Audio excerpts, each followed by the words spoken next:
I'm not going to be in a physical altercation with you. Then don't. You hit me last night, you. What about all the other times you split? Come on, you cannot act like that. It's about that. It's not. Well, on a plane I can't split. No, and you hit back. So don't act like you don't participate. I pushed you. I'm not going to get into the details of that fight. You and I both know that you split when there is no physical violence involved. And that you do it like at the very beginning of fights these days. And if you split and you go into a different room and you don't actually leave that house, it does nothing but perpetuate the fight. And you don't actually do it respectfully. You were screaming at me. I'm not going to validate my actions last night. I feel very bad. No, I'm talking in Toronto. I did not start screaming until you said all this. You poke an animal enough, it is eventually, doesn't no matter how friendly it is or how cool. That's not true. Well, it's the same for me. It's the same for me. And you kicked and kicked and kicked. I need the same things. So But when you start flipping out, and I can't get a word in, and it's you know, manic and angry. Well, what the Amber? I get angry. I'm human. This is the kind of situation where one gets angry. Okay, but you can't provoke anger in me then. If I just can't control that. If I'm angry, just try. Let's both try. If there's anger, if there's something really poking us in the let's try. Try not to fight. Try to address it without jumping down each other's throats, because all that's going to do is build a mountain of resentment, some species of hatred. You take me for granted? It's not true.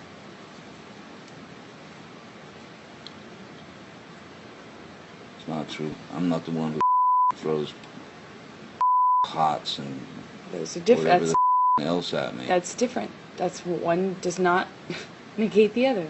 That's irrelevant. It's a complete non sequitur. Just because I've thrown pots and pans does not mean that you come and knock on the door. Just because there are vases does not mean that you come and knock on the door. Really, I should just let you throw.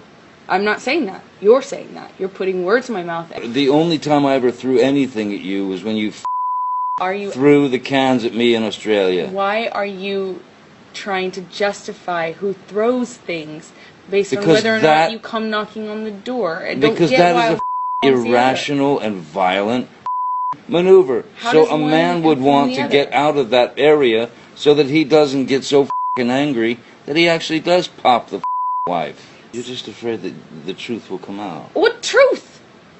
That you lied. What are you talking about? I didn't have a thing to lie about. What are you talking about? Every fight, there's a new thing that you've convinced yourself is a lie. I said to you, Amber, tell Travis what you just did. Did you punch me in the jaw? Did you kick? Did you? And you wouldn't say I said, I don't know what you're talking about. Never. I see the lie. I see the lie. You really should run with this. In fact, maybe you and Travis can go and do a tell-all about what an investigative study. Stop with the attitude, right? Listen, I was not high. I'm not going to. You lied. You're full of what lie? When? What conversation did I have with Travis? Big investigative study you've done. I'm not sitting here fighting with you about the fight that we had. Got physically violent with me. I texted Travis. I said, "Come up here," because I didn't want anything to happen. I mean, yeah. Come and what? Save me? No, go ahead. Continue. You. Travis to the rescue. No, that was the last one. You can go. You go. That was the last insult. Called me a liar, and yet. I watched you lie. You called me a liar. I watched you lie. I heard it. I was there. There's no what. You still haven't told me what lie it is. But yet every single time, you do this every single time. Talk to Travis. I'm not talking to nobody. No. That you go. I don't care. I really could care less. It's you every single time. You latch onto some sort of thing. When I already told you, I don't know what you're talking about. You don't even know what you're talking about. You still haven't even told me what it is. But run with it. I have told you what it is. No, you haven't. I said to Travis. I said to you, hey, tell Travis what just happened. You told me to do it. You Yeah. told me to. You said, go do that. I said, no, tell him what just happened. And I lied. And that you punched me in the thing, and You figured in it the out. face, and you said, no, I didn't. What are you talking about? And I didn't watched punch you lie, and then I I didn't punch you, and by then the way. I'm sorry that I didn't You hit punched you me. across the face in a proper slap, but I was hitting you. It was not punching you. Babe, you're not punched. Don't tell me what it feels like to be punched. You know, even a lot of fights have been around a long time. I know. Yeah. No, when you have a closed You fist. didn't get punched. You got hit. I'm sorry I hit you like this, but I did not punch you. I did not deck you. I was hitting you. You can't I don't know deck what me. the motion of my actual hand was, but you're fine. I did not hurt you. I did not punch you. I was hitting you. How are your toes? What am I supposed to do? Do this? How are your I'm not toes? sitting here about it, am I? You are. Oh, That's the difference you between poor me and toes. you. You're a baby. Because you start You physical are fights? such a baby. Because Grow you- the up, Because you start Johnny. physical fights? I did start a physical fight. Yeah, you did, so I had to Because- get the out of there. Yes, you did. So you did the right thing, the big thing. You know what? You are admirable. Every single time. What's your excuse when there's not a physical fight? Then what's the excuse there? You're still being admirable, right? Just by running away. And you can sit here and call me names, but you get called a name, and what do? That's the last insult. You're a baby. You're a hypocrite. You don't do anything that you actually do. You expect from people what you can't give them. If they do something, a taste of it to you, you lose it. But yet you dish it out. I left last night, honestly, I swear to you, because I just couldn't take the idea of more physicality, more physical abuse on each other.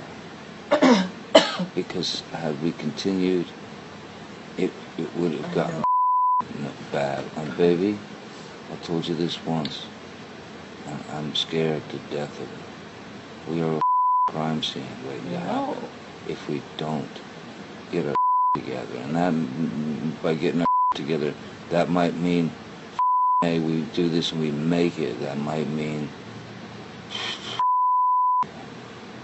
you know, you say, I've tried, I'm done, toodaloo. But we've got to get our together as individuals and as a couple. Because I love you, and I do not want to leave you. I do not want a divorce. I do not want you out of my life.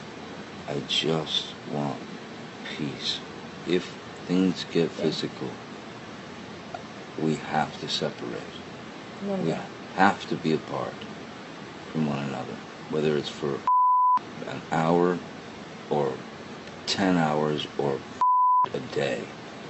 We must.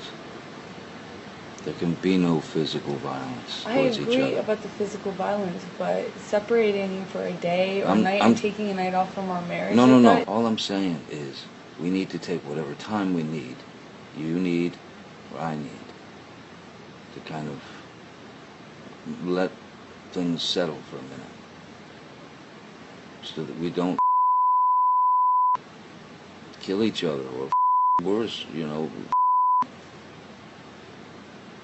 like really kill each other, or break up, or whatever. If the fight escalates to the point of where it's just insulting for both of us, or if it gets to that physical the violence, that's when we just say, look, let's go to our corners, man. You hang wherever you want, baby. I'm going in the office, and I'm just gonna sit there and try and de-gellify my brain. I can't promise you that I'll be perfect. I can't promise you I won't get physical again. God, I sometimes get so mad I lose it. I can promise you I'm gonna do everything to change. Promise you. I'm not gonna throw around divorce. I will not say divorce unless I really mean it. I love you. I want you to be my wife. I want to be your husband. I want to be a good husband. And if I haven't been, I'll do everything I can to find out how to be a good husband.